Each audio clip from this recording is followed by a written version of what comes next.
It's Sunday, and you're back with me, Oli Mortimer, for yet another episode of Your Manchester. And by yet another, I mean episode 292. 292 episodes of this show.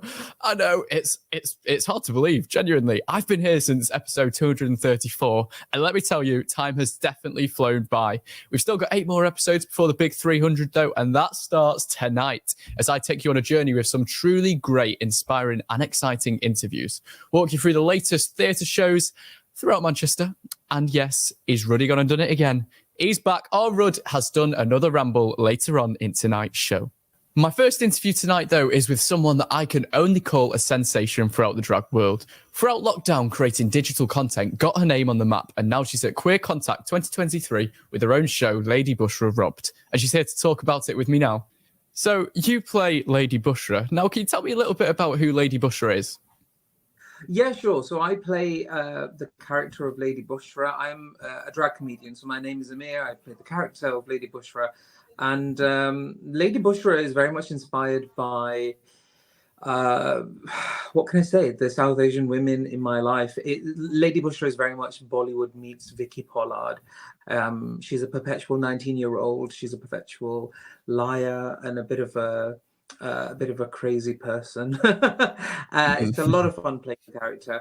I started it off in lockdown, and now I'm on stage, and I'm all the more grateful for it. In fact, I did an interview with yourselves back in 2021, and so much has changed since then.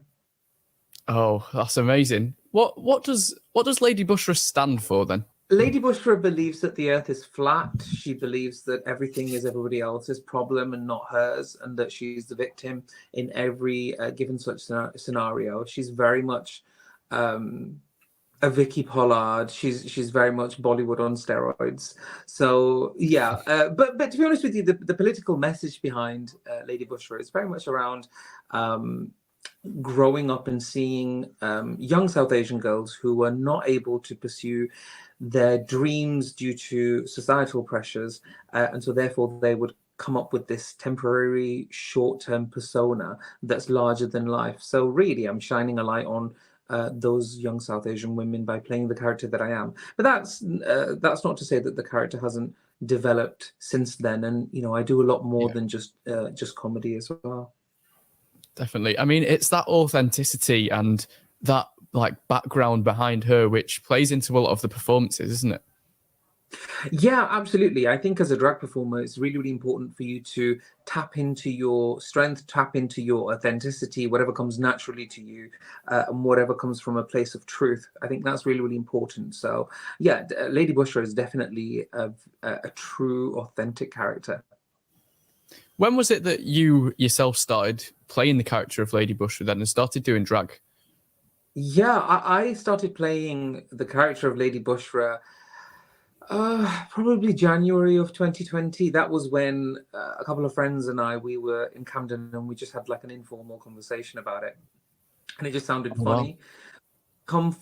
Come February of 2020, I was on stage in London. Then of course the pandemic hit, and I started making a lot of digital content that went viral. And when stage spaces started opening up in summer of 2021, I think it's really when it started taking off. I just started doing live performances, and really I've not looked back since. How have you upheld that reputation going from lockdown and the pandemic, which is when you gained that sort of digital craze? How have you upheld that reputation, and what are you doing now? The way that I've upheld the reputation of my digital content is by knowing the fact that we're social beings. There's a lot of emphasis these days on the virtual world, which is absolutely fine. It's part of our technological progression, as it were. But we are social beings. We like human interaction, and I don't think human interaction is going anywhere anytime soon. So whenever I post any digital content nowadays, the primary objective is for people to see it, engage with it, and be encouraged to come and see me in person. But that's not to say that, digital content doesn't have its distinct advantages, particularly as a person of color, because you're able to have a wider audience reach. You are able to share your creativity without much gatekeeping, which is fab. Absolutely. And I mean, coming out for you, it was quite a big thing. Can you tell me a little bit about that? Yeah, sure. I mean, you can hear about it all on me and my husband's podcast, or You Don't Love Me, Boy. Yes. I came from a religious household. I came from an ultra-Orthodox household, actually. Yeah. Maybe even borderline cult, maybe. I don't know. I'm sharing too much. But, it was an environment where the word gay didn't exist. My kind of people didn't exist. So it was quite the journey for me. And as a result of it, as a result of me pursuing my happiness and my freedom, I no longer have a relationship with my biological family. However, that's not to say that I haven't found a chosen family out there that I'm super grateful for. And, the drag community is wonderful and incredibly supportive. And honestly, I'm happier for being my true, authentic self. And now you're still going, and Queer Contact 2023, you've got your own show, Lady Bushra. Rob, tell me about that. It's all about the various careers and personalities and levels of fortune and fame Lady Bushra could have had it not been for anybody else's fault but hers. So it's got a political point of view, but steeped in humor. Definitely. And for people who are going to watch the show, what can they expect to see?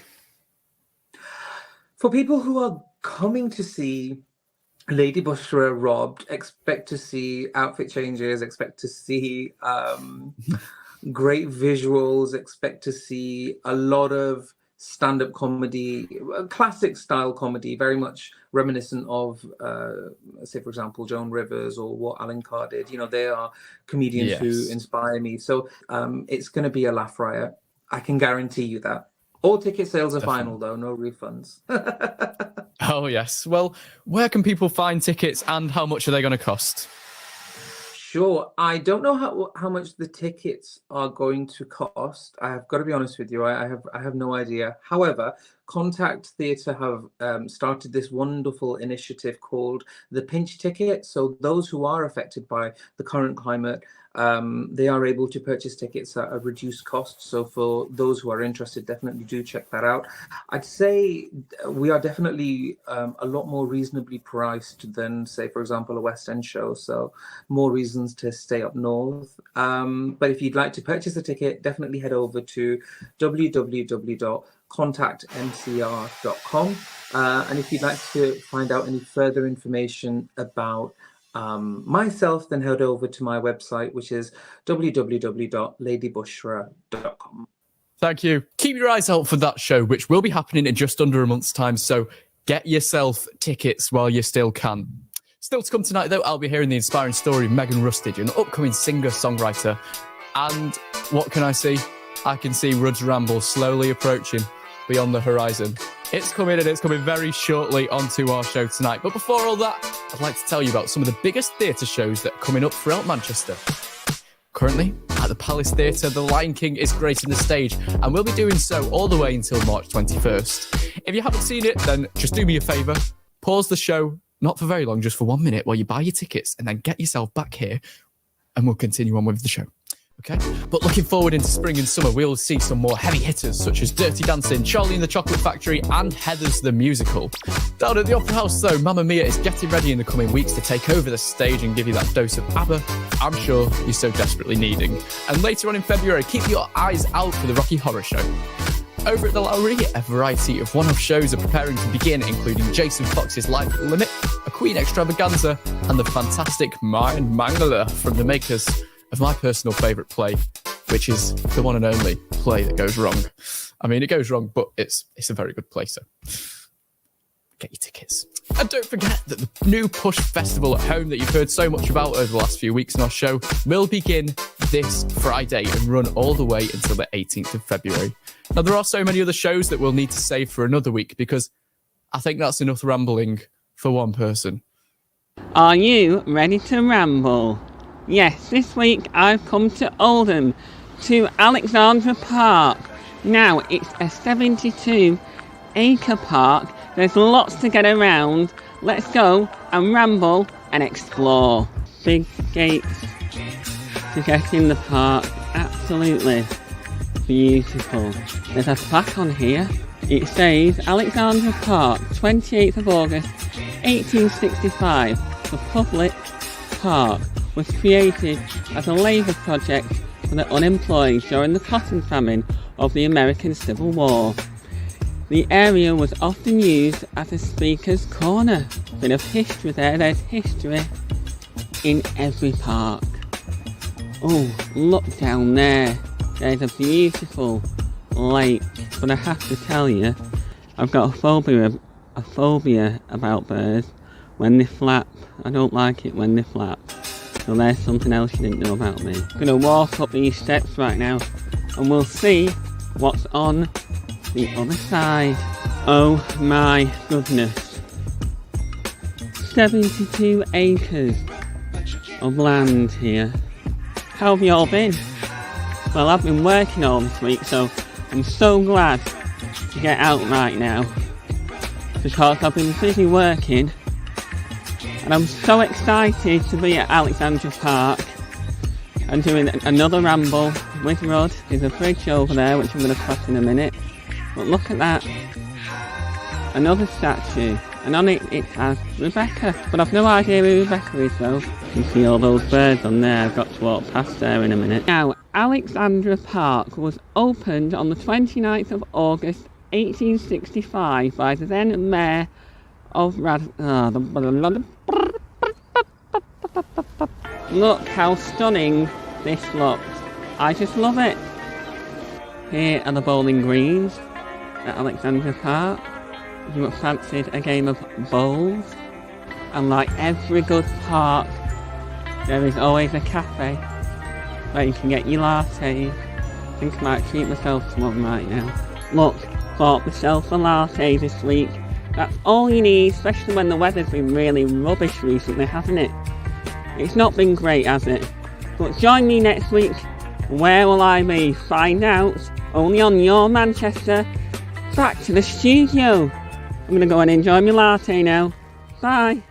Now joining me is a truly fantastic young individual to talk all about her journey with music, singing and songwriting and how it's gotten her through the hardest of times and brought her to where she is now. Joining me in studio, it's Megan Rustage. How are you doing, Megan? Hi, I'm good. How are you? Good journey here, good journey here. Yeah. Okay. Now, your passion is music, isn't it? Singing, songwriting, all of the above? Yeah. Okay, so where did this passion come from? How did it start? I used to put on like little concerts. My mum still has the videos, which will haunt me till the day I die.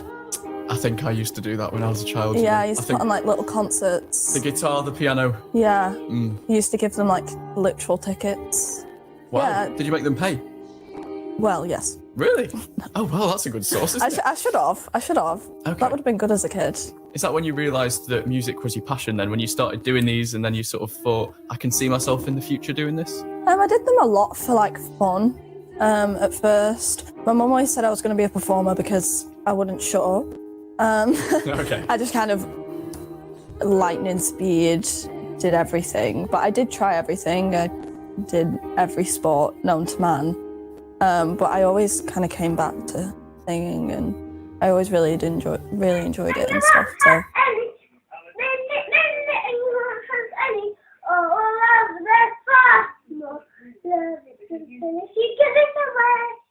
Would you And say I'm that your kinda back parents here. were supportive with your journey then and supportive from the start?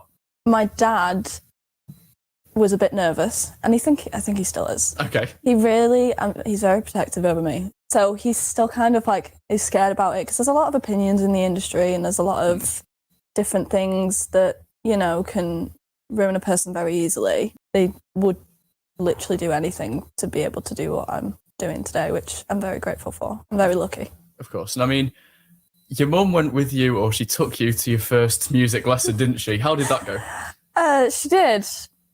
My mum can't sing. Okay. My dad can't sing. I can't sing, so.